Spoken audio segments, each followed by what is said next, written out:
It was a cold autumn evening. The kind of evening where the sun dips too early, and the streets grow quiet, except for the faint hum of passing cars. Michael, a single father in his early 30s, was driving home with his little daughter, Emily, after picking her up from school. Life hadn't been easy on him. Between 2 jobs and raising a 6-year-old on his own, his days felt like marathons. But Emily was his world, his reason to push through the exhaustion. As they turned down a nearly empty street, Michael noticed a car pulled over on the side of the road, hood up, steam rising faintly into the crisp air. Next to it stood a woman, clearly distressed, pacing with her phone in hand. Michael slowed down.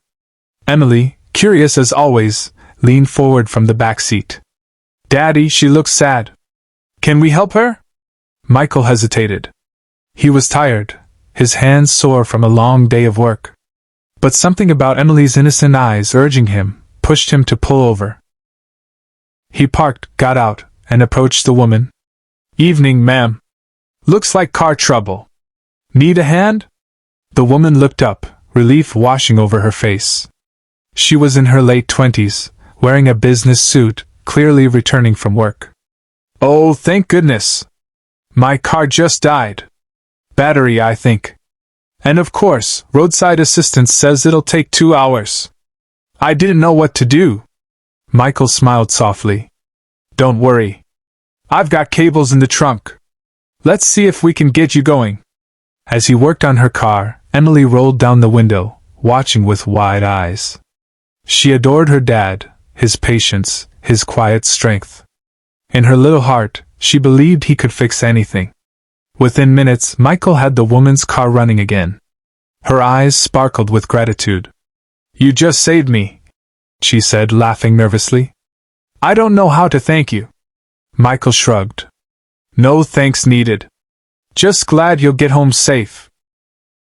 But just as the woman turned to shake his hand, a small voice piped up from the car. "Daddy," Emily called out. Then, shyly but clearly, she added, "Can she be my mommy?" The words froze time. The woman blinked in surprise, her hand hovering midair. Michael's heart clenched. He turned, seeing Emily's innocent, hopeful eyes staring straight at the woman. Michael chuckled awkwardly, scratching the back of his neck. "Kids say the funniest things, don't they?" But Emily wasn't laughing. She leaned her cheek against the car window, her voice soft but sincere.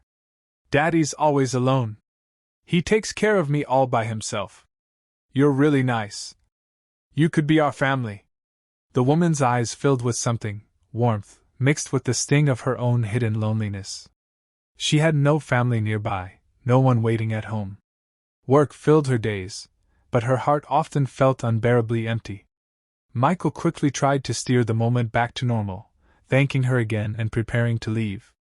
But before he could step away, the woman crouched down beside the car window, meeting Emily's gaze. "You know something?" she said gently. "You're a very lucky girl. Your daddy is a hero. And he deserves someone who sees that." Emily grinned, as if she just won an argument. They exchanged names. Her name was Sarah. Over the next few weeks, chance meetings turned into coffee invites. Coffee invites turned into dinners. Sarah found herself drawn not just to Michael's strength, but to his humility, his quiet way of putting everyone else first. And Emily? She adored Sarah instantly, following her around with the kind of trust only a child can give. Michael had been cautious, his heart wary of hope. But slowly, he began to realize something. Sometimes life places people in your path when you least expect it. A broken-down car wasn't an accident. It was a beginning. Months later, on a warm spring afternoon, Emily sat between Michael and Sarah at the park, swinging her legs happily. She looked up at Sarah and asked again, this time with certainty. "So, are you my mommy now?" Sarah smiled through tears and pulled her close. Michael reached over, his hand covering Sarah's. For the first time in years, he felt complete.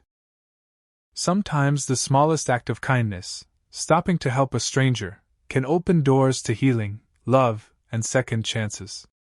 Life has a way of surprising us when we choose compassion over convenience. And sometimes, children see truths our hearts are too afraid to admit.